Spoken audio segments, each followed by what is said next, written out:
एक पंडित जी प्रतिदिन रानी को कथा सुनाने महल में जाया करते थे। कथा के अंत में प्रतिदिन कहते कि राम सुमर ले तो बंधन छूटे। कई दिन कथा सुनने के पश्चात एक दिन पिंजरे में बंद तोता बोला, यूं मत कहो रे पंडित झूठे। उस समय तो पंडित जी मन मसोस कर रह गए और चुपचाप चले गए। परंतु अब तोता प्रतिदिन पंडित को झूठे कहकर संबोधित करने लगा। पंडित जी को मन में क्रोध आता कि ये सब क्या सोचेंगे, रानी क्या सोचेगी। परेशान होकर पंडित जी अपने गुरु के पास गए। गुरु जी को सब हाल बताया। गुरु जी अगले दिन पंडित के साथ स्वयं कथा करने गए और एकांत में तोते के पास जाकर पूछा, तुम पंडित को झूठा क्यों कहते हो? तोते ने कहा, मैं पहले खुले आकाश में उड़ता था। एक बार मैं एक आश्रम में जा बैठा जहां सब साधु संत राम राम राम बोल रहे थे। वहां बैठा तो मैंने भी राम राम बोलना शुरू कर दिया।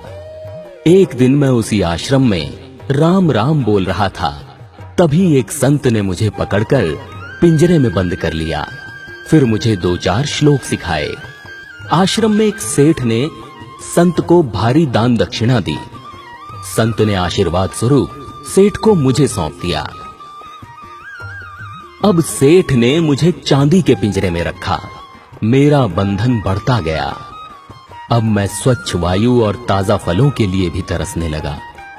निकलने की कोई संभावना न रही। एक दिन उस सेठ ने राजा से अपना काम निकलवाने के लिए उपहार स्वरूप मुझे राजा को दे दिया। राजा ने खुशी खुशी मुझे ले लिया, क्योंकि मैं राम राम और श्लोक बोलता था। रानी धार्मिक प्रवृत्ति की है, तो राजा ने मुझे रानी को दे दिया। रानी ने सोने का पिंजरा बनवा दिया और खाने में हमेशा मेवे और अन्य कीमती भोज्य पदार्थ ही मिलते हैं। मिर्च खाना, पेड़ पर लटके फलों में चोंच मारकर स्वाद लेना तो मैं भूल ही गया हूं। अपनी मर्जी से चहकना भूल गया हूं। अब मैं कैसे कहूं कि राम राम कहें तो बंधन छूटे। तोते ने गुरुजी से कहा, आप ही कोई युक्ति बताएं जिससे मेरा बंधन छूट जाए। गुरुजी बोले, आज तुम खाकर थोड़ी देर बाद चुपचाप पड़ जाओ, हिलना भी नहीं। हिलाया जाए तो भी मरणासन्न अवस्था में पड़े रहना। तोते ने ऐसा ही किया। रानी ने पिंजरा खोलकर खूब हिलाया डुलाया। थोड़ी देर बाद रानी ने सेवकों से कहा, ये तोता मर गया है, इसे बाग में गड्ढा खोदकर दबा दो।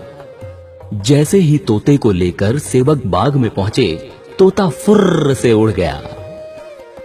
तोता पिंजरे से निकलकर आकाश में उड़ते हुए बोलने लगा, गुरु मिले तो बंधन छूटे। इस कहानी से हमें सीख मिलती है कि शास्त्र कितना भी पढ़ लो, कितना भी जाप कर लो, लेकिन सच्चे गुरु जब तक रास्ता न बताएं, तब तक मुक्ति पाना संभव नहीं है।